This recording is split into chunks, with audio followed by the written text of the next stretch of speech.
Hi everyone, I'm back from the dead.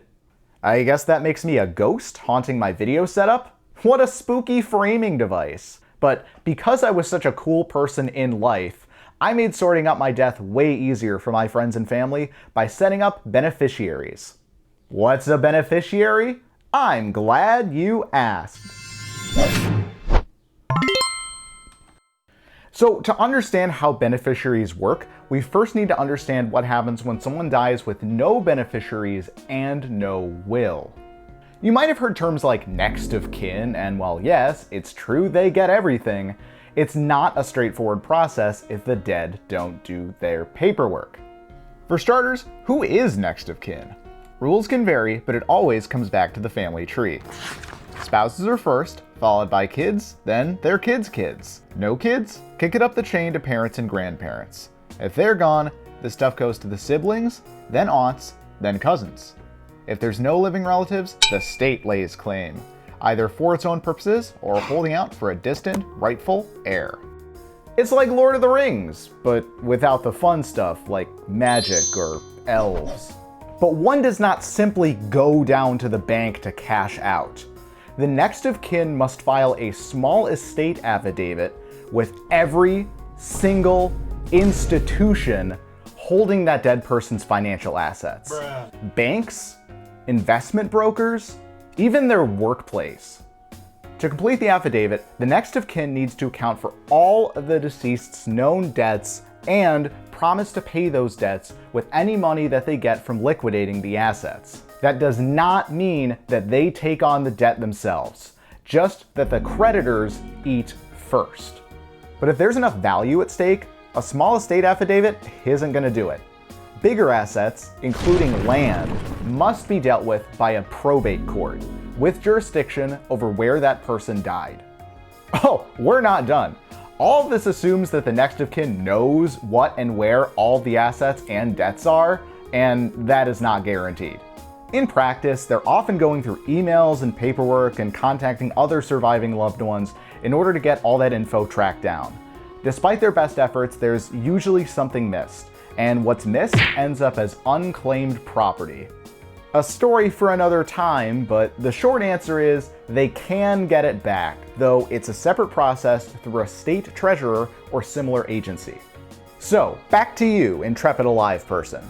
You want to avoid this terrible fate befalling your friends and family. Here's how. Each asset has its own beneficiary designation. That's who gets how much and in what order. Secondaries get nothing, while at least one primary survives. Beneficiaries can also be organizations instead of people. This time, you fill out beneficiary designation paperwork at each institution that holds your assets. Give them as much information as possible, so your beneficiaries are easy to track down once that institution hears of your newfound ghostliness. Why does any of this matter? I'm 24, dude. Not dying anytime soon. Yeah, you know who else said that? Every 24-year-old who never saw 25. You are not invincible. In fact, when people our age tend to go, it's sudden. Wear your seatbelt, don't do drugs, and find help if you're feeling sad.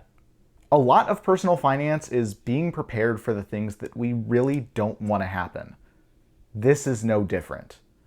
Those who have to bury you shouldn't also be buried in a pile of paperwork. Speaking of paperwork, you might be wondering how all this interacts with wills. The short answer? It doesn't.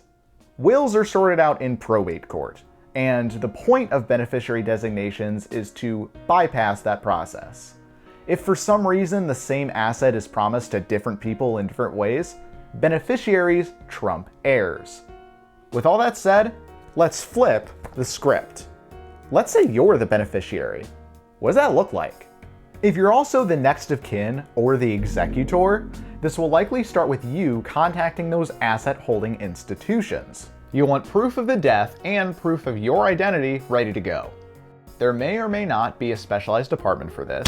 You may have to meet someone in person, and you may have to mail or fax documents. If there are multiple primary beneficiaries, this is what kicks off the process for everyone else. When the executor is someone else, those institutions will reach out to you and give you the lowdown, what you're entitled to and how to get it. And what do you do with this money once you have it? If the dearly departed had negative net worth, Oh no! don't get too attached. Creditors left hungry by the probate process, or lack thereof, may have grounds to demand that money, or even sue for it. Once those debts are done and dusted though, it is well and truly your money. Cash, including checking and savings accounts, typically does not have tax consequences, but interest on life insurance policies and investment accounts might. For the executors or next of kin, don't forget Uncle Sam's cut. Someone needs to file a final tax return on behalf of the deceased. Aside from that though, you're free to spend and save that money as you please. Enjoy your windfall. This just scratched the surface of what happens legally after someone dies. Wills, unclaimed property, and the entire probate process all deserve their own deep dives. Guess you'll have to stay tuned. In the meantime, I hope I've given you some useful information about how beneficiaries work. If I have, please give me some spooky engagement down below. Oh, and if you die without setting up beneficiaries after hearing all of this, I will go to whatever afterlife you wind up in and haunt your ghost.